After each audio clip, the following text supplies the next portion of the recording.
সরকার পরিবর্তনের অর্থ কি?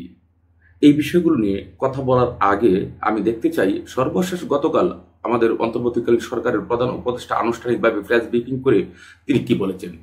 তিনি বলেছেন, ক্ষমতা ধরে রাখতে সাবেক প্রধানমন্ত্রী শেখ হাসিনা স্বৈরশাসন দেশের প্রতিটি প্রতিষ্ঠান ধ্বংস করে দিয়েছে বলে আনুষ্ঠানিক কূটনৈতিক ব্রিফিংয়ে অন্তর্বর্তীকালীন সরকারের প্রধান উপদেষ্টা জনাব ইউনূস বলেছেন।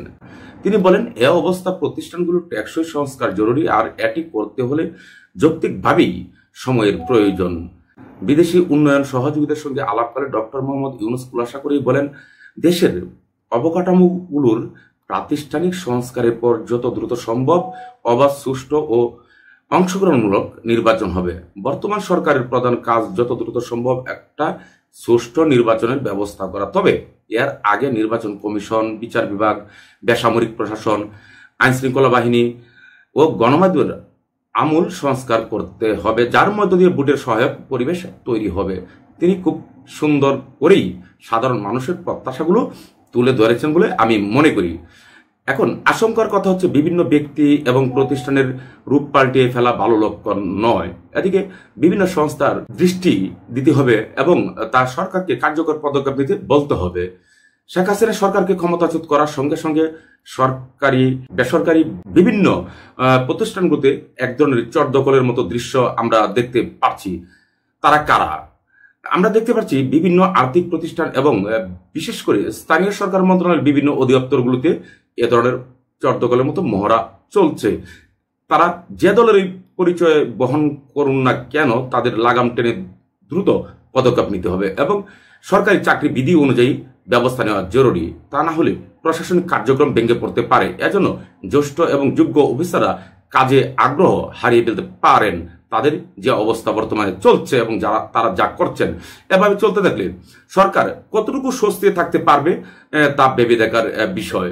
আমরা দেখছি রাষ্ট্রীয় বিভিন্ন প্রতিষ্ঠানে বিএনপিপন্থী কিংবা পতিত স্বৈরাচার সরকার বিরোধী বিভিন্ন রাজনৈতিক দল সমর্থিত দলবাজ লোকদের অন্যান্যদের তালিকা তৈরি করছেন এবং কাকে কি করতে হবে সেসব বিষয়ে প্রতিষ্ঠানগুলোর প্রধান কর্তাদের চাপ প্রয়োগ করছেন। এসব করার দায়িত্ব তাদেরকে কে দিয়েছে? সরকার দিয়েছে কিনা? সরকার না দিয়ে থাকলে রাষ্ট্রীয় কোনো প্রতিষ্ঠানে দলবাজি করা যাবে না বলে সরকারের উচিত একটি বিজ্ঞপ্তি প্রকাশ করা, যে বিজ্ঞপ্তির মাধ্যমে তাদেরকে সতর্ক করা যেতে পারে প্রাথমিকভাবে। টাস্কফোর্স গঠনের নীতিগত সিদ্ধান্ত নিয়েছে সরকার, যা খুবই ভালো একটি উদ্যোগ। তা অবশ্যই খুব বেশি প্রয়োজন। তবে টাস্কফোর্স গঠন প্রক্রিয়া যাতে মানুষের তিক্ত অভিজ্ঞতাকে স্মরণ করিয়ে না দেয়, এটা আমাদের মনে রাখতে হবে। টাস্কফোর্স যেন কোনোভাবেই কারো যেন দায় মুক্তি না হয়ে পড়ে, তারা যেন নিখুঁতভাবে সবকিছু খতিয়ে দেখতে পারেন। সেজন্য প্রত্যেকটি প্রতিষ্ঠানেই বিজ্ঞ ব্যক্তি দ্বারা এই টাস্কফোর্স পরিচালনা করা উচিত হবে বলেই আমি মনে করি। আমাদের পুলিশ বাহিনী এখনো যথেষ্ট পরিমাণ দুর্বল। তবে দ্রুততম সময়ের মধ্যে আইন শৃঙ্খলা রক্ষার কাজগুলোকে সক্রিয় করে গড়ে তুলতে হবে এবং সক্রিয় করতে হবে। দেশের বাইরে থেকে কোনো দেশ আমাদের সেনাবাহিনীর বিরুদ্ধে ষড়যন্ত্র করছে বলে আমরা বিভিন্ন ভাবে খবর পাচ্ছি। তবে সেনাবাহিনীর হাতে গোনা কয়েকজন সিনিয়র সদস্যকে নজরদারিতে রাখতে হবে।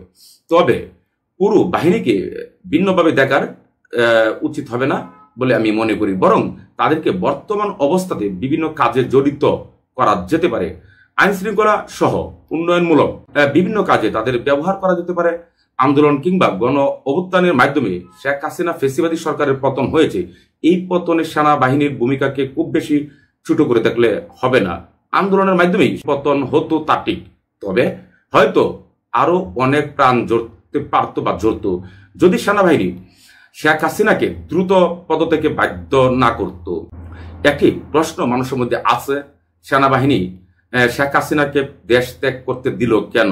তবে এমন প্রশ্নের পরও সেনাবাহিনীর প্রতি মানুষের সন্তুষ্টি বেশি বলে আমরা লক্ষ্য করছি। আমরা মনে করতে পারি, সাবেক প্রধান বিচারপতির নেতৃত্বে আপিল বিভাগের ফুল বেঞ্চের একটি বৈঠকের আয়োজন করেছিল এবং জুডিশিয়াল কু করতে যাচ্ছে এমন তথ্য সেনাবাহিনীর গোয়েন্দা সংস্থা থেকেই ছাত্র সমন্বয়কদের সরবরাহ করা হয়েছিল। যদি গোয়েন্দা সংস্থা বা বিশেষ করে ডিজিএফআই যদি এই তথ্যটি ছাত্র সমন্বয়কদের তখন সরবরাহ না করতেন, তাহলে অবস্থাটা কি হতো সেটা আমাদেরকে খেয়াল রাখতে হবে। সুতরাং আমার মনে হয় না যে সেনাবাহিনীকে আমরা যে দৃষ্টিকোণ থেকে যে ভাবে দেখার চেষ্টা করছি, এভাবে দেখার চেষ্টা করা উচিত হবে। আমি যেমনটা বলেছি, হ্যাঁ, হাতে গোনা কয়েকজন অফিসার এখানে আছেন যাদেরকে ইতিমধ্যেই বিভিন্ন ভাবে ওএসডির মতোই করে রাখা হয়েছে এবং কাউকে কাউকে ইতিমধ্যে গ্রেপ্তার করা হয়েছে।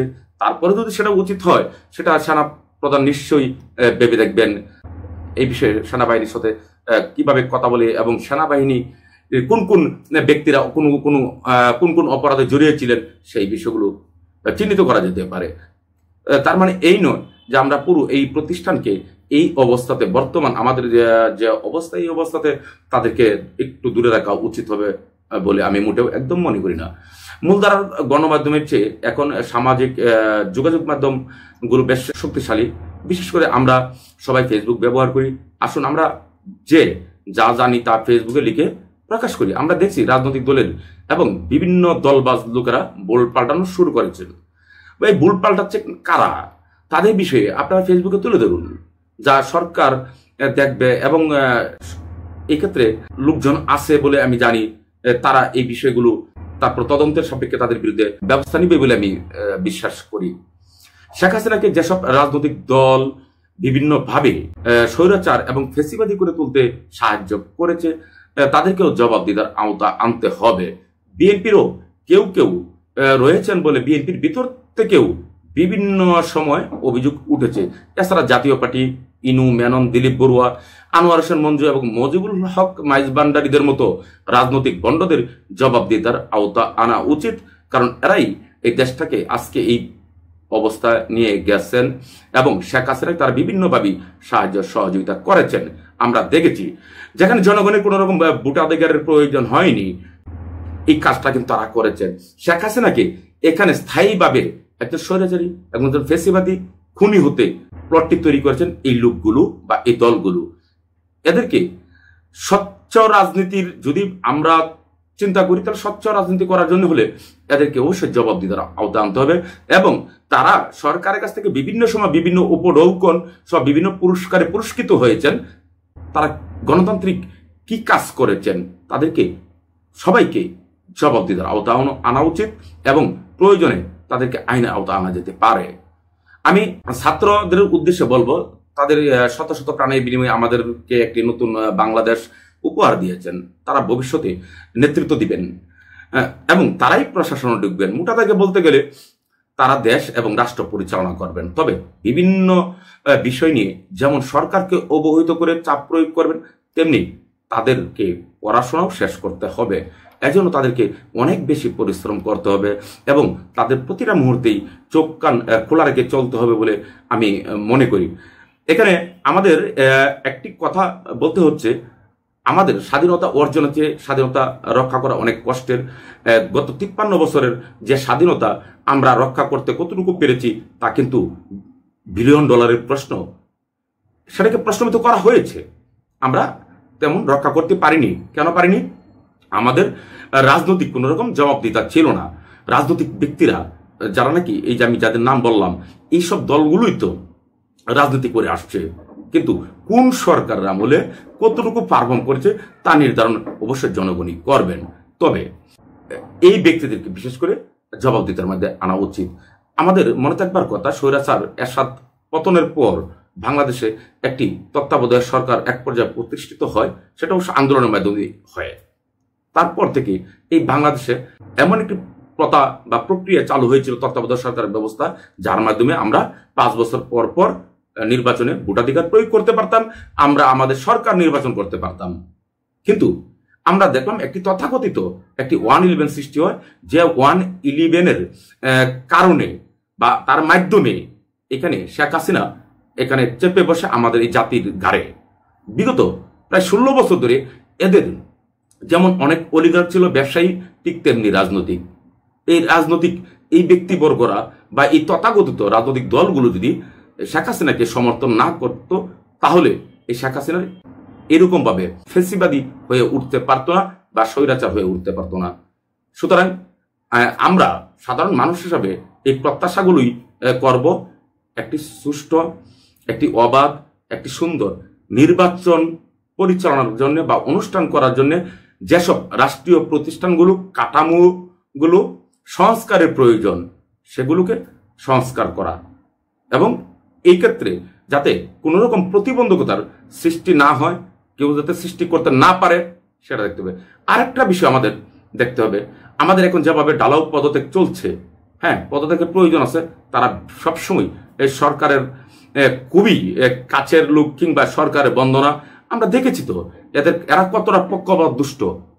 তবে একটা কথা মনে রাখতে হবে আমাদের, সবচেয়ে বেশি প্রশাসনের যে কেন্দ্রবিন্দু সচিবালয়ে, সেখানে যদি ঢালাওভাবে এমনটা করা হয় তাহলে প্রশাসন চলবে কি করে?